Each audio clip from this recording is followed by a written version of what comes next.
Today we celebrate the 79th birthday of Björn Ulvaeus. For this special day, I want to bring together some of my personal favorites from the channel, some highlight episodes dedicated to the life and music of Björn. And I want to start at the very beginning. One of my favorite episodes came in the autumn last year. This brings us back to Björn's time before ABBA, celebrating 60 years of his first professional encounter in the music business. The period and creativity with Björn's first band, the Hootenanny singers, makes us understand even more the natural road and progression of ABBA.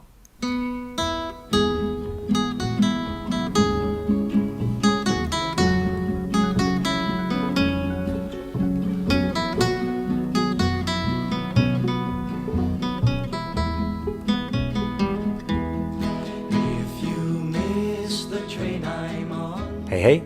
So, as a young teenager, Björn had a great interest in poetry and writing poems, as well as playing music, all kind of genres, as long as he could play music. Already early on, he developed a passion for creating musical arrangements, developing the structure of songs and layers of harmony parts. Two people were very important for setting the foundation for Björn to actually enter the music business. His best friend, Tony Root, got the chance to be in a skiffle band, but he would only do it under one condition, if his friend Björn was to join as well. And so, both of them became part of a group that would evolve into the Hootenanny singers. The second important person was Björn's mother. She actually encouraged them to take part in a radio contest. The loyalty of Björn's friend Tony Root and the encouragement of his mother eventually brought Björn to that stage. The newly christened Hootenanny singers performed the beautiful folk song 500 Miles, 60 years ago today. 100 miles, 100 miles, 100 miles, 100 miles. You can hear the whistle blow. 100 miles. Around that time, they were finally signed for a record deal at a newly established music label. That label was called Polar Music, and the Hootenanny singers became their very first act. Björn and his friends actually had the chance to be with the RCA label, but they were attracted to Polar and their manager Stig Andersson for two reasons. The label was small, making it focus on the group, and they felt that Stig Andersson was approachable. He even visited the boys before to talk about the business and encouraged them. "We really believe in you," were his words. Their first single reached the top 10. Their folk music and the image of nice boys was an important contrast to the invasion of the Beatles and the craze of pop music. The Hootenanny singers became one of the most successful groups in Sweden and the Nordic countries.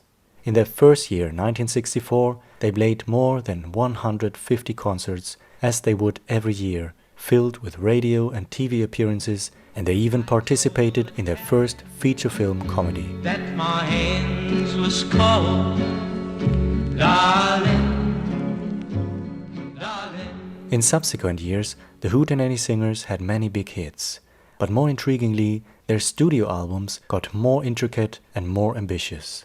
They would even develop their sound with orchestral arrangements and celebrate traditional Swedish poets and composers.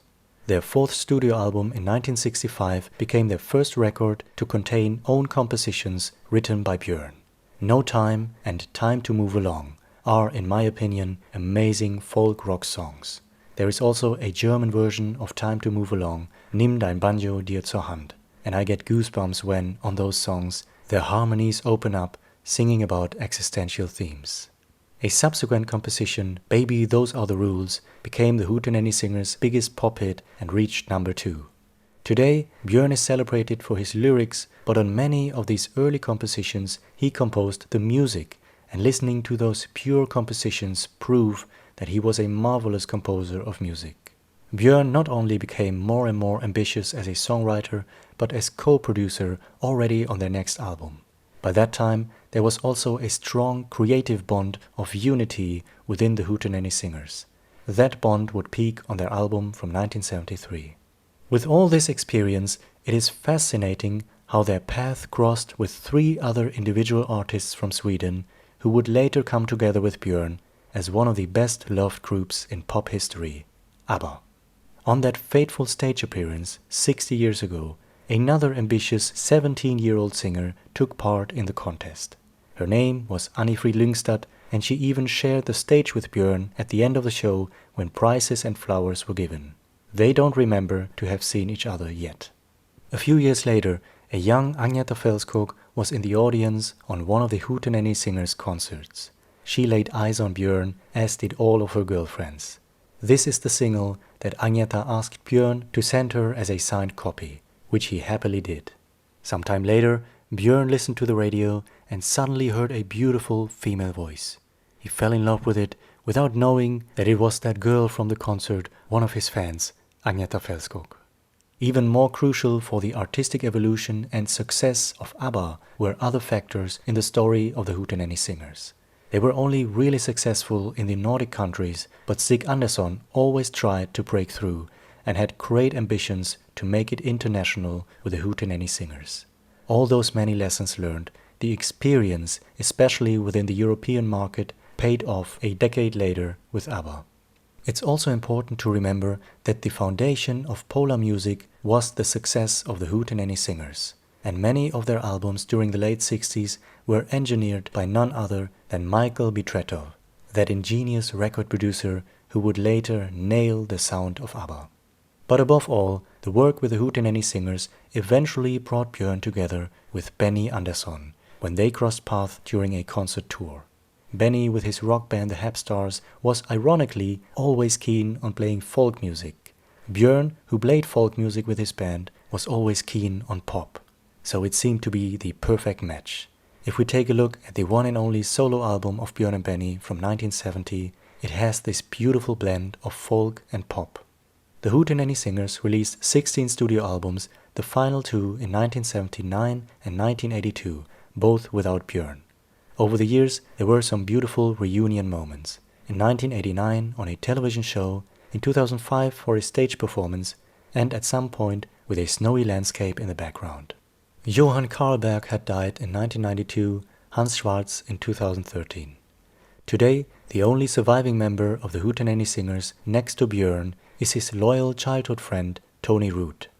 In 2013, they actually got together on stage for a beautiful mini-concert in tribute to the Hootenanny singers and Hansi Schwarz. This was also the first time since ABBA's final concert in 1980 that Björn did a full-on live concert on stage, and it was amazing to see him back singing folk songs and playing the guitar.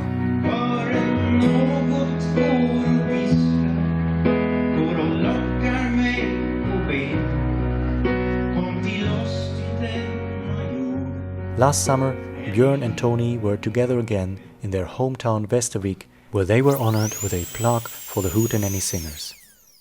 Tony Root will celebrate his 80th birthday this year in November. A few years ago, all of their albums were finally made available on digital platforms, even though many were actually never released on CD. On YouTube, you will find some official uploads of beautiful treasures of vintage TV performances. A brand new 15-minute program from Holland in 1965 was uploaded on the official YouTube channel Top Pop, and a Swedish half-hour special from 1966 is available on the great channel Inomadi 100. I think it is long overdue for a comprehensive CD box set bringing together all of their music and honoring the legacy of the Hootenanny singers. In my opinion, there is an incredible magic in their harmonies and pure musicality. We can only hope for that CD box set or even a comprehensive book at some point, documenting the story of the Hootenanny singers. For now, I hope you enjoyed this video, a general overview celebrating 60 years of the Hootenanny singers. And now, let's go back to this very strange encounter I had on the telephone. It was 2 years ago, just a few weeks before the ABBA Arena and the Voyage show would be ready in London, and just in time for Björn's 77th birthday. So today is really your birthday, Björn, and you're 77. Ja, absolut. Absolut. Well, do you think there is any chance that I could be at your birthday party tonight? Nej. Oh well. I wish you a very happy birthday. Alright, until then. Hej då. Since the release of Voyage, Björn continued to be busy and very creative. He even returned to his first solo recording in many decades, the country tribute Hey Grand Old Man. The song goes back to the very beginning, to Björn and Benny's first hit single from 1970. As we have seen already on his time with the Hootenanny singers, Björn was always fond of traditional music. One of my favorite projects from recent years was Björn's very own show Pippi at the Circus. It seems to be a very personal project. He brought it all back, his love for traditional music and also some new compositions from Björn and Benny. Let's go back to some of the highlights of this project. This is Stockholm's Circus. Many ABBA related connections to this venue. But right now, Björn's brand new project Pippi at the Circus, a circus musical, is playing here. Let's talk about that new show and the soundtrack with music from Björn and Benny.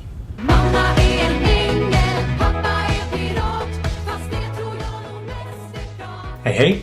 So, before we discuss the album, let's talk about the show to have more context.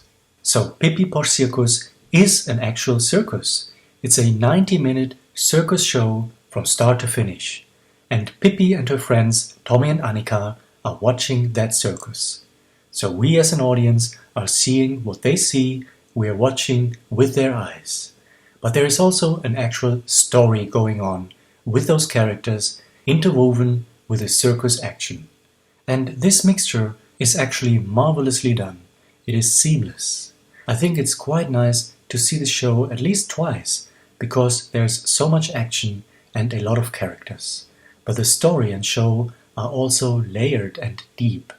It moves from energetic scenes where you just have fun to reflective moments, thoughtful and sad really. Moments about loneliness, about insecurity, well, even about death itself. And that's where the ingenious stories and spirit of Astrid Lindgren come into play. Because those are deep with that range of emotions that we all know and need, especially nowadays where everything seems to go into extremes. There needs to be a balance, and Astrid Lindgren's stories are so profound in these regards. And so is this show. It's balanced, moving, and just a lot of fun. What got me a little teary-eyed, what really moved me, were in fact some of those incredible acrobatic moments where you just sit there and realize it is amazing what we are able to pull off, what our bodies and minds can do together with other people. It's an astonishing show. Now, one of the main keys that really keeps it together, next to Astrid Lindgren's characters, the story and circus elements, is the music. The show lasts for 90 minutes, and those are absolutely filled with music. Björn wrote all the lyrics to this music, and it connects so well with the circus action itself, as well as with the ongoing story. The show is mainly in Swedish, but you are able to follow the story through the action and the music itself. And that music was also made into a soundtrack album, so let's talk about that. And just a heads up, even if you are not familiar with the album yet, you can follow my thoughts, and there are some interesting connections and details. The album was produced by Mattias Wench, who is actually the songwriting partner of Jörgen Elofsson, who wrote and produced Agneta's most recent album. Björn called Mattias last autumn, telling him that he liked his demos and if they should be making an album. We could do a so-called concept album to present the music. This was also done by Björn and Benny for their musical Chess. Guest artists sing different roles on the album, and some of those roles are then performed by other artists in the musical. Björn said that there are some new songs on this album, mixed with old songs that he personally chose, songs that mean something to him. So it kind of is a very personal album, and I think that shines through. You will see what I mean.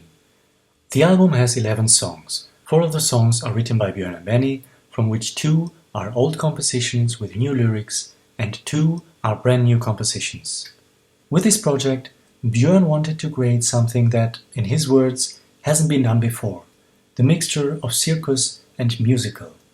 And that reminds me of something else, another recent project, ABBA's Voyage show, with its mixture of many different artistic genres.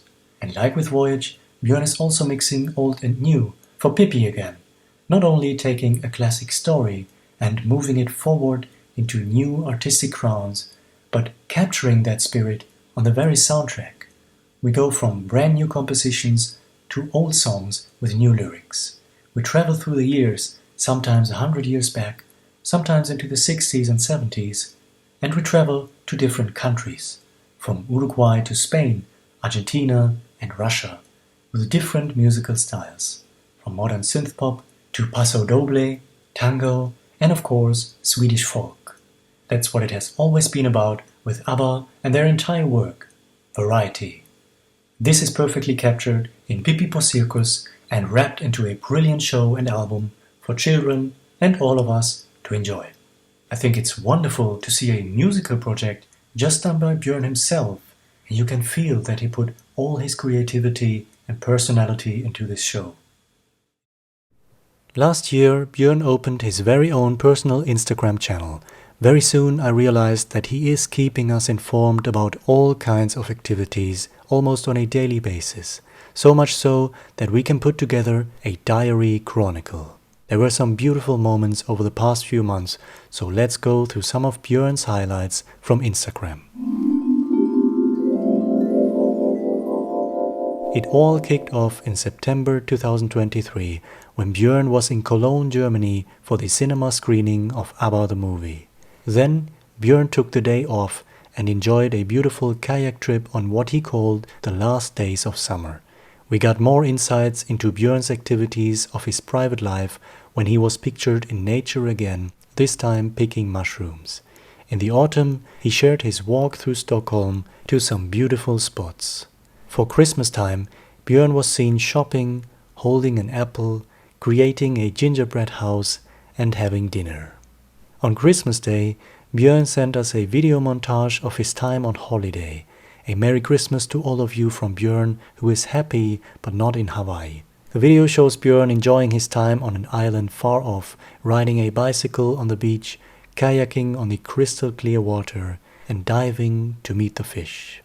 In January this year, Björn revisited the iconic canopy in Stockholm, where ABBA took their very first photo session together in 1970. Björn is standing where he once stood more than 5 decades ago. The video says, "Isn't something missing here?" referring to Benny, Frida and Agneta. In March, Björn was in San Francisco for the first time in 24 years and shared some beautiful sights. And most recently, we saw his new dog called Hansi, named after Björn's dear friend from his first band before ABBA, the Hootenanny singers. Björn posted a lovely video tribute on his Instagram account in memory of Hansi Schwarz. It shows dog Hansi out and about with his master Björn, surrounded by beautiful nature and Swedish landscape. Personally, I really love all of these insights into Björn's life and all the variety that comes with it, showing him at ABBA-related events, at meetings, on holiday, and giving us new impressions of Sweden and Stockholm. I'm looking forward to seeing more from Björn.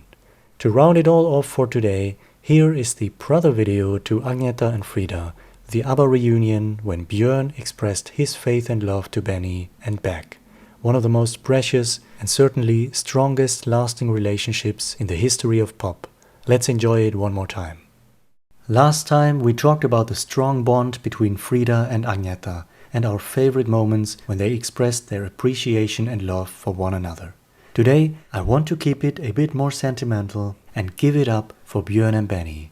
Their friendship and working relationship is soon going on for 60 years. We know from many duos that this is not taken for granted. They have all fallen out. Paul McCartney and John Lennon, Simon and Garfunkel, the Everly Brothers, and even Oasis. Björn and Benny have never fallen out. What makes their friendship so precious and eternal? Let's revisit the moment when they actually opened up about it.